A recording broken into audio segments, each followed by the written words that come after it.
네, 제가 이거 중간에 바꿨습니다.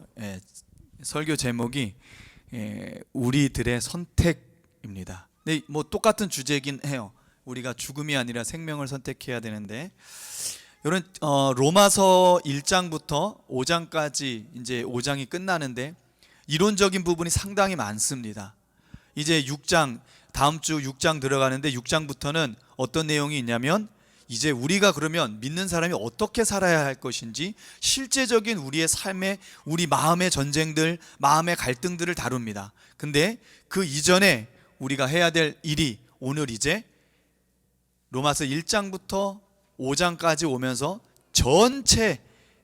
이 전체에서 핵심, 우리가 무엇을 선택하고 알아야 하는지에 대한 부분들을 오늘 살펴보도록 하겠습니다. 자, 여기 한번 보세요. 자, 뭐가 있습니까? 꽃이 있죠. 예뻐요, 예뻐요? 예뻐죠. 자, 이 그림을 잘 보시고 제가 질문 하나를 던져보겠습니다. 여러분 질문에 답해 주십시오. 자, 이 꽃은 살아있나요? 살아있어요? 자, 이 꽃은 살아있다. 죽었다는 사람, 다 살아있어요? 다들 눈동자가 아주 살아있네요. 예, 좋습니다. 살아있어요. 자, 보십시오. 다시 한번 질문 드릴게요. 이 꽃은 살아있습니까? 죽었습니까? 살아있어요. 여전히. 그렇죠. 여전히 살아있어요. 근데 훗날 이거는 며칠 안 가서 어떻게 될까요? 죽게 될 수밖에 없습니다. 뿌리가 없기 때문에 그래요. 뿌리가 없으면 시간이 지나면 죽게 되는 것입니다. 이해가 되셨죠? 자, 또 하나의 그림을 한번 보도록 하겠습니다. 자, 이쪽의 그림은 참 예쁜데 이쪽의 그림은 좀 우중충하죠? 네, 그렇죠. 그런데 여러분, 이쪽에 있는 건 생명이 없어요. 이쪽에 있는 건 생명이 있습니다. 왜 그렇죠? 뿌리를 깊게 내렸기 때문에 이 바위 틈에서도 생명이 일어나는 거예요. 여러분, 오늘 본문은 그 이야기를 하고 있는 겁니다. 두 인류가 존재하는데 살아있는 것 같지만 죽은 존재가 있고, 형편없어 보이는 것 같고 우중충한 모습이지만 화려한 꽃을 피우고 뿌리를 내려서 생명이 있는 존재, 곧 살아있는 존재가 될 수 있다는 거죠. 오늘 이게 핵심이에요. 여러분은 이쪽에 있습니까? 이쪽에 있습니까? 나는 끝까지 여기가 더 예쁜 것 같아서 여기를 선택하시는 분들은 옆에서 좀 잘 돌봐주시기 바랍니다. 이렇게까지 얘기했는데 좋습니다. 오늘 본문이 두 인류에 대해서 이야기하고 있습니다. 한 인류는 시커멓게 돼 있죠. 아담이에요. 또 다른 인류는 예수 그리스도입니다. 여러분, 성경에 보면요, 족보 이야기가 나와요. 창세기부터 요한계시록까지 가면서 중간중간에 계속해서 족보 이야기가 나옵니다. 그 족보 이야기의 특징을 여러분 잘 이해하셔야 돼요. 하나의 족보는 세상의 족보로 성경에서 말하는 죽은 사람들의 족보입니다. 그런데 한 족보는 하나님을 선택한 생명이 살아있는 존재들의 족보예요. 창세기에 가다 보면 갑자기 노아가 아니라 가인의 족보가 나옵니다. 가인의 족보는 어떤 족보일까요? 죽은 존재들의 족보입니다. 그런데 한 족보가 또 나옵니다. 그게 셋의 족보예요. 셋의 족보는 어떻습니까? 살아있는 족보예요. 그 족보들의 이야기가 진행되다가 갑자기 창세기 6장 가서 하나님의 아들들이 사람의 아들들과 결혼을 해요. 그래서 하나님이 화가 나신 거예요. 그래서 그들을 심판하시게 되는 겁니다. 여러분, 이게 이상하잖아요. 어떻게 하나님의 아들들이 사람의 아들들과 결혼을 하죠? 이게 왜 무슨 이야기일까요? 여기서 하나님의 아들들은 바로 생명이 있는 하나님의 자녀들, 그 생명의 족보, 살아있는 족보 안에 있는 사람들이고, 그리고 사람의 아들들은 이 세상에 죽어있는 존재들에 대한 족보들입니다. 다시 말하면 믿는 자와 믿지 않는 자가 서로 결혼을 하게 되고 그로 말미암아 세상이 어지러워지는 형태를 얘기하는 거예요. 그래서 구약 성경 전체를 보면 다른 민족하고 결혼하지 말래요. 우상 숭배하는 사람들하고 결혼하지 말래요. 계속 반복해요. 그걸 왜 그럴까요? 솔로몬이 왜 망했어요? 그 위대한 솔로몬이 왜 망했습니까? 이유는 하나예요. 정치적으로 각 나라의 여인들을, 왕족들을 데려다가 자기의 부인을 삼아서 그들이 종교가 혼합돼 버린 거예요. 하나님의 뿌리가 흔들려 버린 거예요. 뿌리채 뽑혀지는 것입니다. 그 솔로몬이 처음엔 잘 시작했지만 결국 끝에는 그렇게 돼버리는 현상이 일어나는 것이죠. 그래서 성경은 두 인류를 이야기하는데 아담의 인류와 첫사람 아담의 인류와 둘째 사람 예수 그리스도로 말미암는 새로운 부류의 사람들을 이야기합니다. 그러면 첫 번째 부류 아담은 어떤 존재인가? 자, 5장 12절 함께 읽겠습니다. 시작. 한 사람으로 말미암아 죄가 세상에 들어오고 죄로 말미암아 사망이 들어왔나니 이와 같이 모든 사람이 죄를 지었으므로 사망이 모든 사람에게 이르렀느니라. 설명할 필요가 없을 것 같아요. 한 사람으로 말미암아 죄가 세상에 들어오고 그 죄로 말미암아 우리가 사망에 이르게 된 것입니다.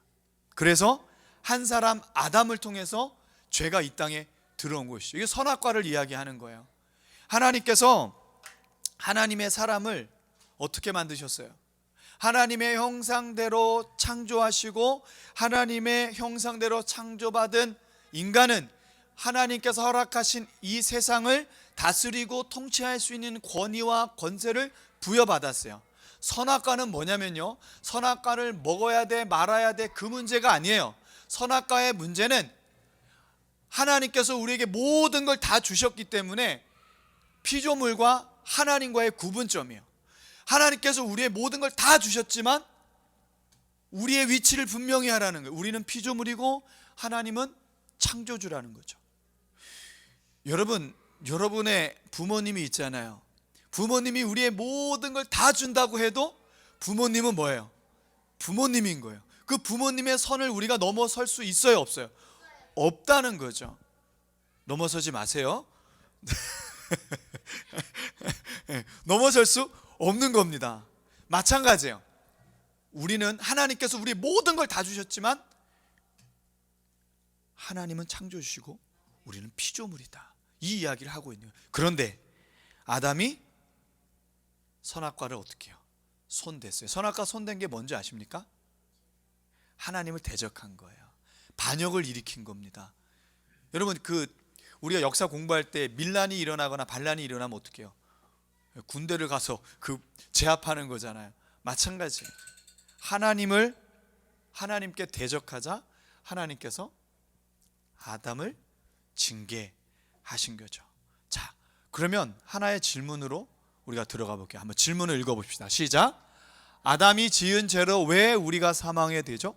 아니, 아담은 아담이고 나는 나지. 야, 너는 너고 나는 나지. 왜 아담이 범죄함으로 말미암아 우리가 사망에 되냐 이거예요. 이해가 안 되잖아요. 서양 사람들은요, 서양적 사고는요, 이걸 이해하지 못했다는 거예요. 왜냐하면 서양 사람들 사고 개념은요, 개인주의입니다. 너는 너고 나는 나인 거예요. 이게 서양식 사고입니다. 근데 동양 사고는 어때요? 여러분, 우리나라에서 제일 많이 쓰는, 지금도 나오는데 우리나라에서 제일 많이 쓰는 단어가 뭔지 아십니까? 우리라는 단어를 제일 많이 써요.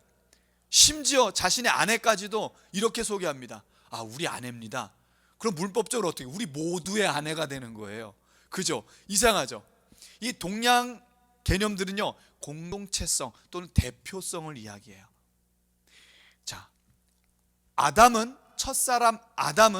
첫 인간 아담은 우리 모든 인류의 대표성을 이야기하는 거예요. 자, 그것을 예를 들어 볼게요. 자, 누굴까요? 저 아닙니다. 아, 일본 사람 같이 생겼나요? 그 비슷합니다. 일본 사람하고 비슷하긴 한데 맞습니다. 아, 우리 장로님 대단하십니다. 맞습니다. 이완용입니다. 어떻게 이완용 얼굴을 또 기억하고 계시고. 아이고, 절대 잃어버려서는 안 되는 얼굴이죠. 예, 이 얼굴은 기억해야 돼요. 이완용입니다. 자, 이완용이 나라 팔아먹었어요. 그렇죠? 넘어가야지. 자, 이완용 1910년 8월 22일 날 한일 합병이 일어나게 됩니다. 그러면서 여러분, 우리나라 그 모든 국민들이 나라 팔아먹었습니까? 아니죠. 이완용과 그 무리들이 나라를 팔아먹었단 말이죠. 근데 일반 조선 사람들은 전혀 합의된 게 아닌데 어떤 일이 일어납니까? 창씨 개명해야 돼요. 저도 일본식 이름이 있습니다. 네. 네. 개그 하려고 그랬는데 안 되겠네요. 네.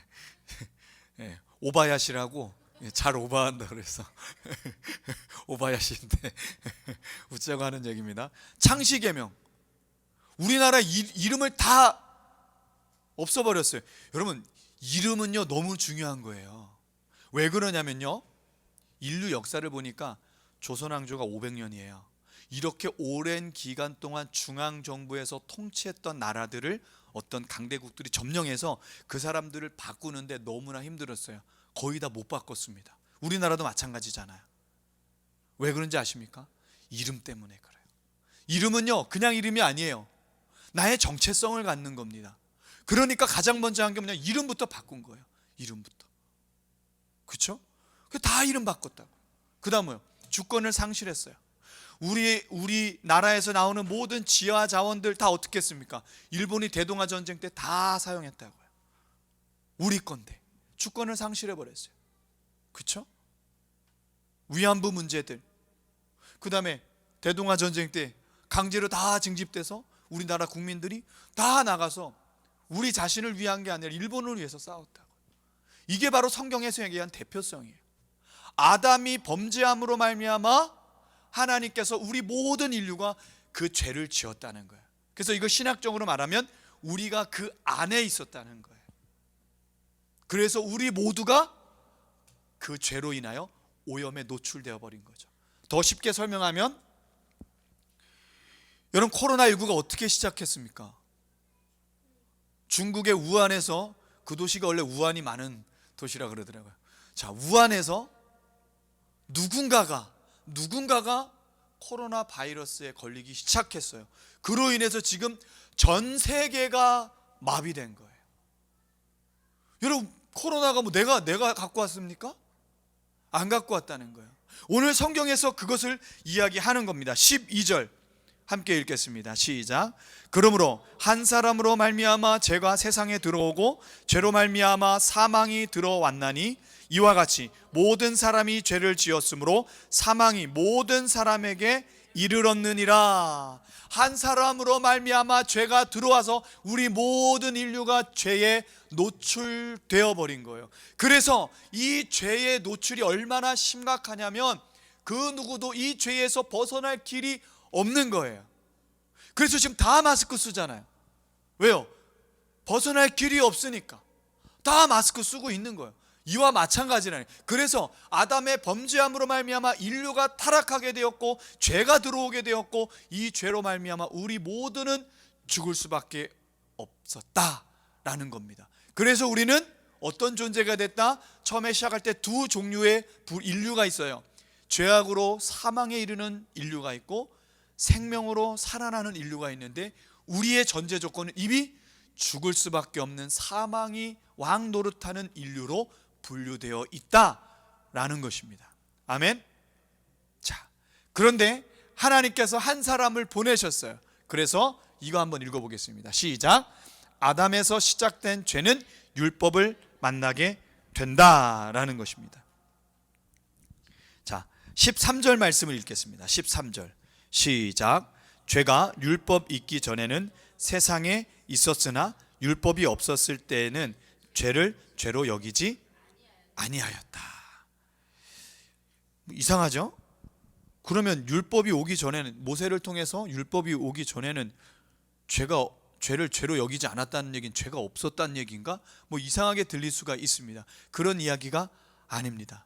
사람들이 다 죄밖에 없었다는 거예요. 선이라고 말할 수 있는 것이 없었다는 거예요. 다 기준이 없으니까 다 죄악으로 물들어 있었는데, 그러니까 바벨탑 세우고 막 근친상간하고 그런 게 아무렇지도 않게 여겼다는 거예요. 그런데 하나님께서 이스라엘을 선택하시고 그에게 율법을 허락하신 거예요. 그게 뭐냐면 출애굽기 19장에서 24장입니다. 출애굽기 19장 24장, 구약에서 제일 중요해요. 출애굽기 19장하고 24장. 근데 대부분 성경 통독하다가 출애굽기 19장부터 잘 안 읽어요. 왜냐하면 법 얘기가 나오거든요. 법에 대한 이야기가 나오니까 그 전까지는 스토리예요.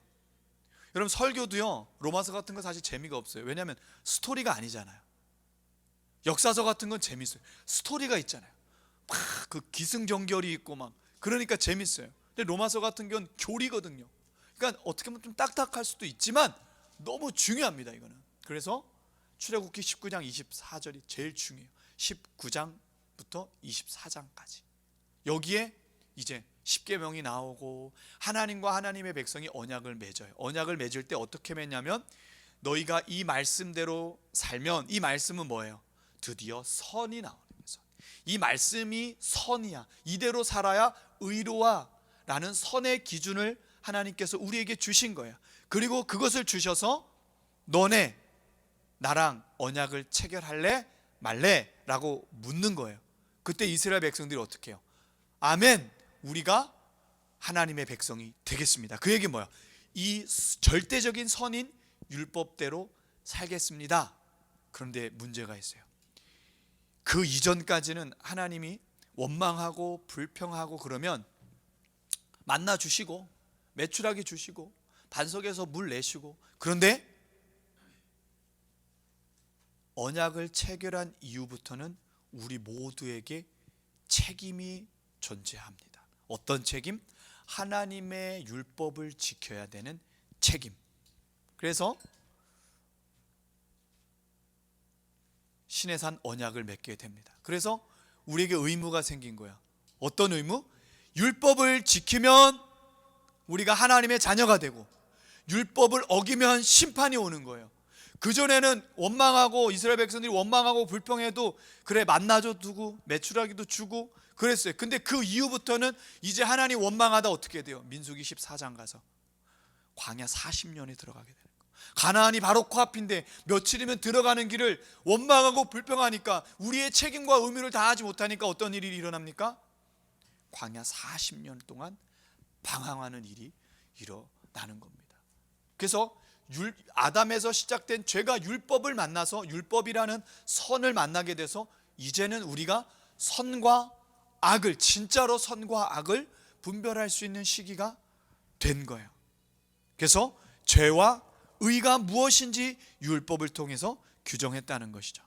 그래서 13절 말씀을 표준 세번역으로 읽어보겠습니다. 앞을 보세요. 자, 시작. 율법이 있기 전에도 죄가 세상에 있었으나 율법이 없을 때에는 죄가 죄로 여겨지지 않았습니다. 율법이 없었을 때는 죄를 죄로 여기지 않았다는, 기준이 없으니까, 무엇이 죄인지 명확하게 기준이 없으니까 죄가 있었지만 죄를 죄로 여길 수가 없었다라는 것이죠.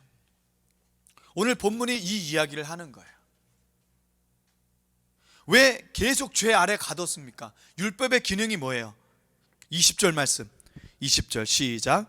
율법이 들어온 것은 범죄를 더하게 하려 함이라. 그러나 죄가 더한 곳에 은혜가 더욱 넘쳤느니라. 자, 율법을 하나님께서 우리에게 주신 이유가 뭐예요? 우리의 죄를 알게 하기 위해서. 그게 율법의 기능이라는 것이죠. 우리가 로마서 1장부터 5장까지 오면서 로마서 1장 18절부터 3장 19절까지 무슨 이야기가 있습니까? 자, 율법이 없는 이방인들도 다 죄인이야. 그 양심이 그것을 말하고 있어. 율법의 기능을 하고 있어. 그래서 모든 이방인들은 죄인이야. 그런데 율법을 가진 유대인들도 죄인이야. 왜? 율법이 있으면서도 그 율법을 지켜 행하지 않기 때문에. 율법에 사람들을 판단하지 말라 그랬는데 너희는 율법을 가지고 사람들을 판단해. 율법은 너희를 판단하는 거지 사람들을 판단하는 것이 아닌데 너희는 그 율법을 가지고 사람들을 판단했어. 너희가 재판장이 되었어. 그래서 유대인들, 너희도 율법을 알면서도, 그 선을 알면서도, 그 의를 알면서도 지키지 않았어. 그래서 너희도 죄인이야. 그래서 3장에 가서 모든 사람은 다 죄 아래 있다고 규정한 거예요. 그 이야기를 하는 거예요. 율법의 기능이 뭐라고요? 죄를 깨닫게 하는 거예요. 왜 죄를 깨닫게 하는지 아십니까? 우리가 죄를 깨달아야지 새로운 인류에 대한 소망을 갖게 되는 거예요. 내가 얼마나 큰 죄인인지를 깨달아야지만이, 내가 죽을 수밖에 없는 존재라는 것을 깨달아야지 새로운 삶이 보이는 거예요. 예수 그리스도가 그때부터 보이기 시작하는 거예요. 그래서 로마서 3장 20절부터 하나님의 한 의 예수 그리스도, 오늘 본문에서 또 다른 둘째 아담, 생명의 인류에 대해서 이야기하고 있는데 그분이 바로 예수 그리스도이십니다. 아멘. 자, 우리 말씀을 한번 읽어볼게요. 로마서 5장 14절부터 15절 우리 함께 읽겠습니다. 시작. 아담으로부터 모세까지 아담의 범죄와 같은 죄를 짓지 아니한 자들까지도 사망이 왕 노릇하였나니 아담은 오실 자의 모형이라. 그러나 이 은사는 그 범죄와 같지 아니하니 곧 한 사람의 범죄를 인하여 많은 사람이 죽었은즉 더욱 하나님의 은혜와 또한 한 사람 예수 그리스도의 은혜로 말미암아 선물을 많은 사람에게 넘쳤느니라. 아멘. 여기 중요한 이야기가 나옵니다. 한 사람, 아담으로 말미암아 우리가 모두 죄인이 되어서 죽을 수밖에 없는, 마치 꽃병에 꽂혀져 있는, 아직 죽지 않은 것 같지만 결국 죽을 수밖에 없는 죄악의 존재가 되었는데, 하나님께서 새롭고 산 길을 열어주셨는데 신인류, 바로 예수 그리스도로 말미암아 구원받는 생명의 사람들을 우리에게 허락하셨는데 그 구원받는 방법이 아주 중요합니다. 자, 질문. 예수 그리스도께서 뭘 했냐는 거예요. 왜 예수 그리스도께서 무엇을 했기 때문에 예수 그리스도를 통한 새로운 인류가 탄생했냐는 거죠. 그럼 뭘 했을까요? 읽어보겠습니다. 로마서 5장 18절 세 번역 시작. 그러니 한 사람의 범죄 행위 때문에 모든 사람이 유죄 판결을 받았는데 이제는 한 사람의 의로운 행위 때문에 모든 사람이 의롭다는 인정을 받아서 생명을 얻게 되었습니다. 자, 아담은 의롭지 않은 행동을 해서 모두 죄인이 됐어요. 그런데 이 땅에 오신 예수님께서 어제 오셨죠? 어제 오신 게 아니라 2000년 전에 오셨는데, 아니죠, 2021년 전에 오셨는데 그분께서 어떤 일을 하셨는가? 그 의로, 그분의 의로 말미암아 우리가 구원을 얻게 되는데 어떻게 되는가? 보십시오.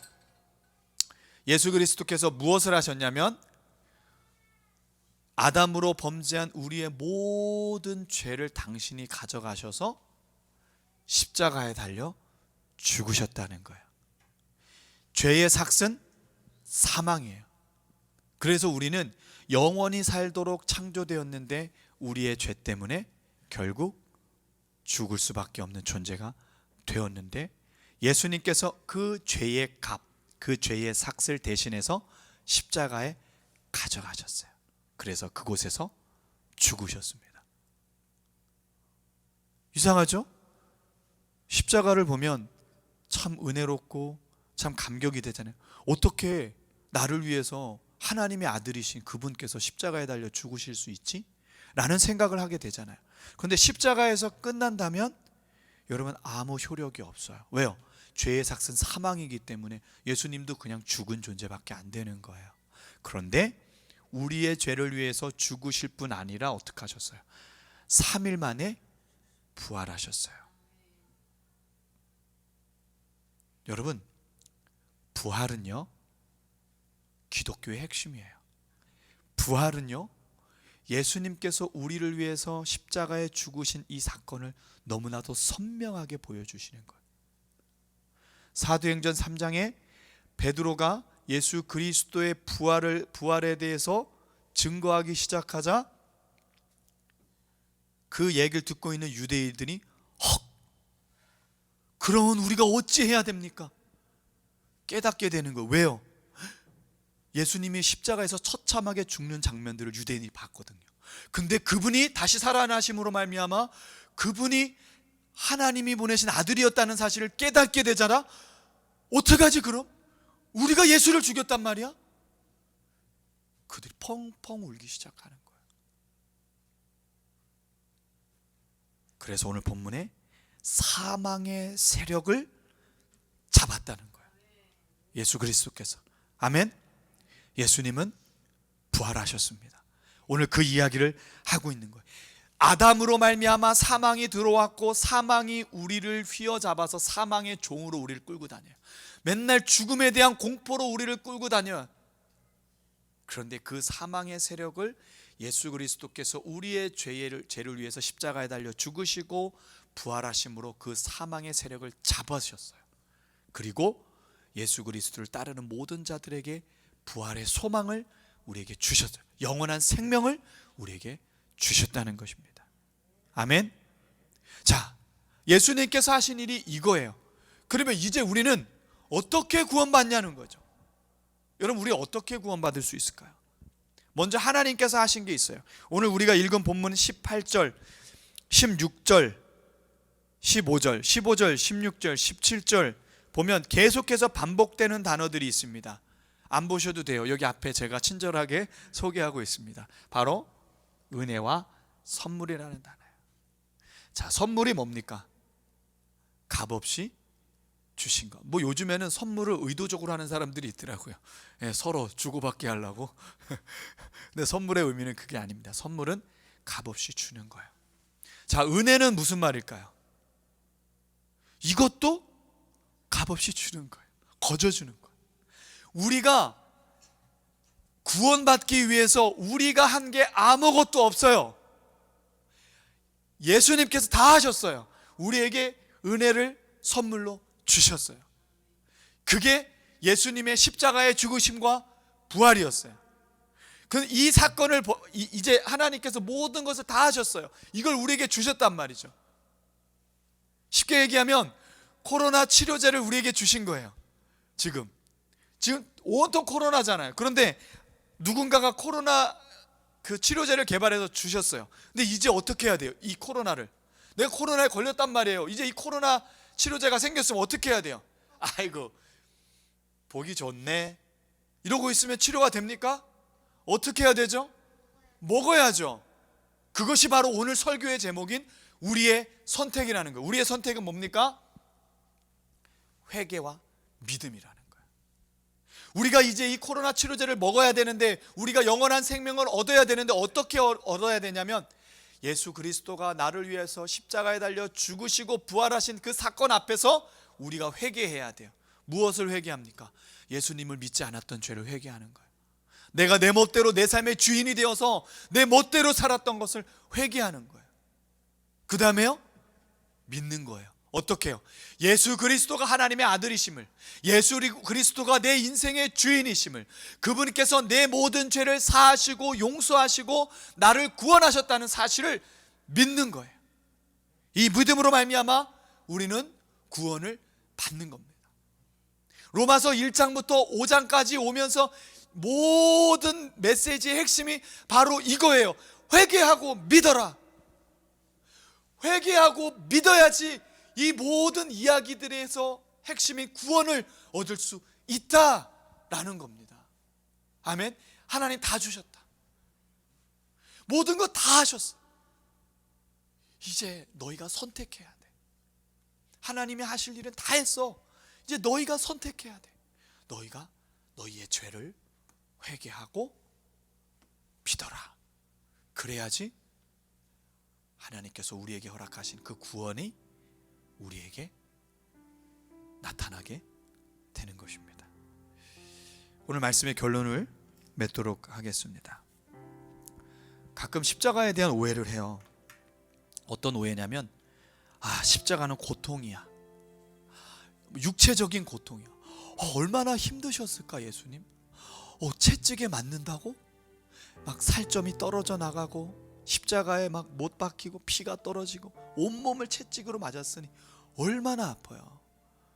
제가 중학교 때 성적 떨어져서 교무실 들어가서 하키빠따로 맞는데 지옥이더라고요.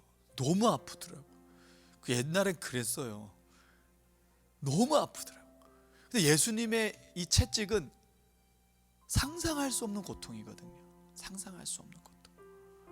그래서 우리가 그 고통을 생각해요.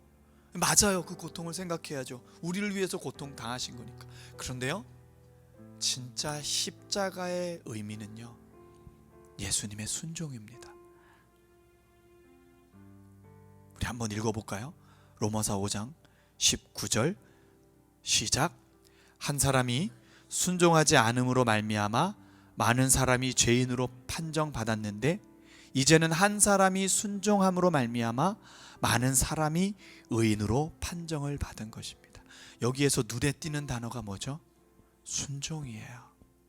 예수님이 인간과 동일한 육신의 몸으로 이 땅에 오셔서 하나님께 순종했어요. 왜요? 너희들도 이렇게 해야 살아. 하나님께 순종하는 것. 그래서 성경은요, 불순종한 사람들과 순종한 사람들의 이야기예요. 아담으로 말미암아 범죄한 죽은 인류는 불순종의 사람이고, 예수 그리스도로 말미암아 믿음으로 고백하며 구원받은 하나님의 사람들은 순종의 사람인 것이죠. 그럼 여러분 질문 하나 할게요. 여러분 얼마나 순종하세요? 예수님께서 여러분에게 모든 걸 다 주셨어요. 새롭고 산 길을 열어주셨어요. 여러분 얼만큼 순종하십니까? 하나님이 원하시는 건요, 전부예요. 사도 바울의 고백입니다. 갈라디아서 2장 20절. 내가 그리스도와 함께 십자가에 못 박혔나니 그런즉 이제는 내가 산 것이 아니요 내 안에 오직 그리스도께서 사신 것이라. 이제 내가 육체 가운데 사는 것은 나를 사랑하사 나를 위하여 자기 자신을 버리신 하나님의 아들을 믿는 믿음 안에서 사는 것이라. 순종은요, 더 이상 나 자신을 위해서 사는 것이 아니라 나를 구원하신 예수 그리스도를 위해서 사는 것, 그것이 온전한 순종입니다. 아멘. 제 평생에 하나님께서 주신 사명의 말씀이에요. 제가 군대 생활할 때 춘계 진지공사 나가서 산속에 들어가서 땅 파고 막 또 돌 운반하고, 그때 틈틈이 하나님 말씀을 애웠어요. 그때 말씀에 애운 게 이 말씀이에요.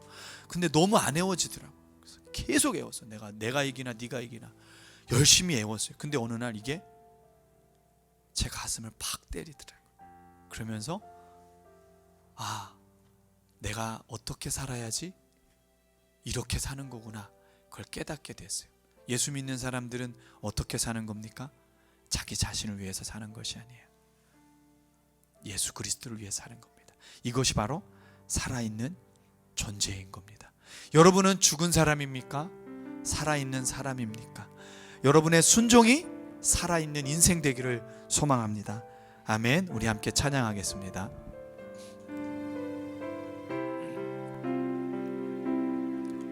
주님 말씀하시면 내가 나가리다. 주님 뜻이 아니면 내가 멈춰서리다. 나의 가고 서는 것 주님 뜻에 있으니 오 주님 나를 이끄소서. 주님 말씀하시면 내가 나가리다. 주님 뜻이 아니면 내가 멈춰서리다. 나의 가고 서는 것 주님 뜻에 있으니 오 주님 나를 이끄소서.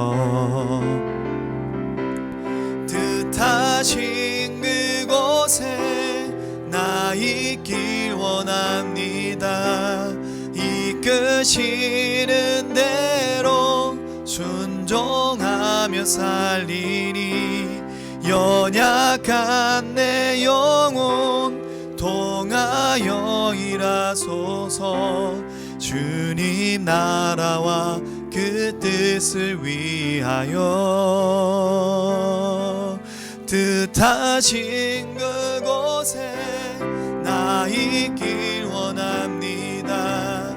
이끄시는 대로 순종하며 살리니 연약한 내 영혼 통하여 일하소서. 주님 나라와 그 뜻을 위하여. 오 주님 나를 이끄소서. 여러분, 결국 로마서 1장부터 5장까지 이론적인 모든 부분의 핵심은 불순종과 순종의 결과입니다. 여러분, 예수님 믿으시죠? 진짜 믿으십니까? 그러면 다르게 질문해 보겠습니다. 여러분의 모든 삶 속에서 예수님께 순종하고 있습니까? 여러분이 믿고 안 믿고의 문제가 아니라 이제는 여러분이 순종하느냐 불순종하느냐의 문제로 우리에게 던져진 것입니다.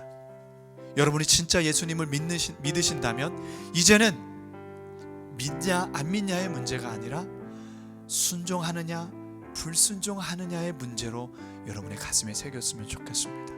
이 시간 기도할 때에 하나님, 내가 순종하는 인생이 되기를 원합니다. 하나님의 말씀을 따르는 순종하는 인생이 되기를 원합니다. 지금도 우리에게 우리의 눈앞에 선악과가 있지만 하나님, 불순종이 아니라 순종을 선택하는 인생 되게 하여 주시옵소서. 우리 함께 기도하겠습니다. 할렐루야. 좋으신 하나님을 찬양합니다. 하나님, 이제는 우리가 믿고 안 믿고의 문제가 아니라 순종과 불순종의 문제임을 깨닫게 되었습니다. 이제 하나님, 우리가 순종의 인생 되기를 원합니다. 하나님의 말씀에 순종하는 순종의 인생이 되기를 원합니다. 주여, 우리를 붙들어 주시옵소서. 지금도 우리 앞에 계속해서 선악과가 있습니다. 창세기 3장에만 있는 선악과가 아니라 우리의 인생 가운데 사탄은 계속해서 우리 앞에 선악과를 둡니다. 그래서 우리를 불순종으로 이끌어갑니다. 하나님, 그 불순종에서 벗어나 이제는 하나님의 말씀에 순종하는 인생이 되게 하여 주시옵소서. 감사드리며 존귀하신 예수님의 이름으로 기도하옵나이다. 아멘.